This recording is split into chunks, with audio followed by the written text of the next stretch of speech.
The vaccine is coming out soon. I won't be talking about it, but I will tell you about the company behind it. The UK government has purchased 30 million doses of COVID mRNA vaccine from a company called Pfizer. The vaccine is due to be delivered in November, with the potential of 100 million doses by the end of the year and 1.3 billion doses next year.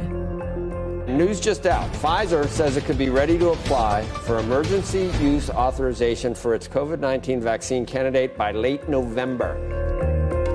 It won't be mandatory at the beginning, but judging from the large orders, a gradual plan will be implemented to persuade and incentivize people to take the vaccine and put restrictions on people that don't, along with shaming campaigns. I want to tell them that their decision, they need to understand, will not affect only their lives, which at the end of the day, it is their judgment, but will affect the lives of others. Because if they don't vaccinate, they will become the weak link that will allow this virus to replicate. Some will say that this is conspiracy theory, so let's just stick to the facts. The government trusted Pfizer to vaccinate the British people, so it's logical to want to inquire into the company's track record in safety and ethics. After all, they must be trustworthy in fighting for humanity, right?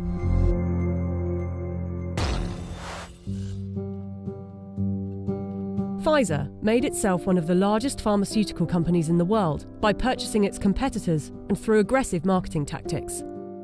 What I'm about to tell you is only 20% of their rap sheet, otherwise this video would be hours long, but you can go to our website where you can see the full list.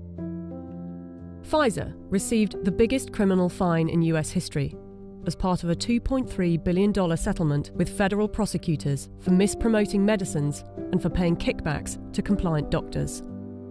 Pfizer pleaded guilty to misbranding the painkiller Bextra by promoting the drug for uses that were not approved by medical regulators. In the 90s, they were involved in defective heart valves that led to the deaths of more than 100 people. The company had deliberately misled regulators about the hazards. The company agreed to pay $10.75 million to settle Justice Department charges. Pfizer also had a class action suit with a $60 million settlement over Resolin, diabetes medication, that resulted in patients dying from acute liver failure, said to be caused by the drug.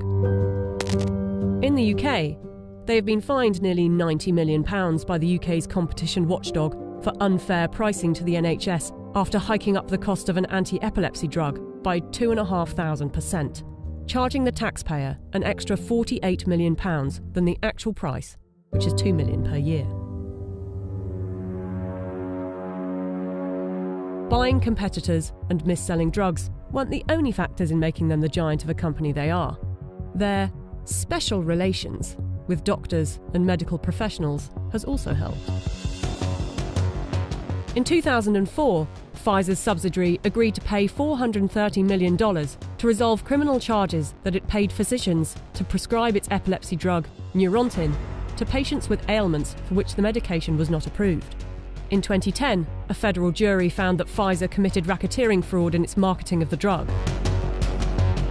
Pfizer disclosed that during a 6-month period the previous year, it had paid $20 million to some 4,500 doctors and other medical professionals for speaking on the company's behalf. In 2012, the US Securities and Exchange Commission announced that it had reached a $45 million settlement with Pfizer to resolve charges that its subsidiaries had bribed overseas doctors and other healthcare professionals to increase foreign sales. But some of you might say they are a business and they don't get to make billions a year by not being competitive. They're still trying to help humanity.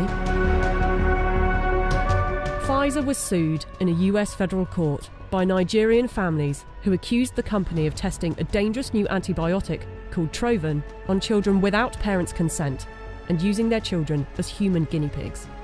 A panel of medical experts concluded that Pfizer had violated international law, and the company agreed to pay $75 million to settle the lawsuits in Nigerian courts.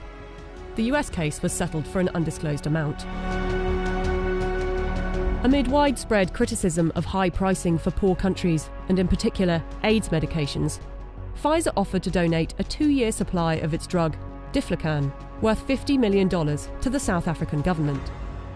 Yet in 2003, Pfizer backed away from the company's plan to license its AIDS drug for low-cost distribution in poor countries. The list goes on. I don't want to bore you with it. But ask yourself, if it was a car manufacturer, would you buy a car from them? We plan to honor our history, and we will only bring to the world a vaccine that have been proven safe and efficacious. If Pfizer is trustworthy enough to be given one of the keys to vaccinate the population with something that was knocked up in a few months, and with such a track record for safety and ethics, I know what I think. Do you?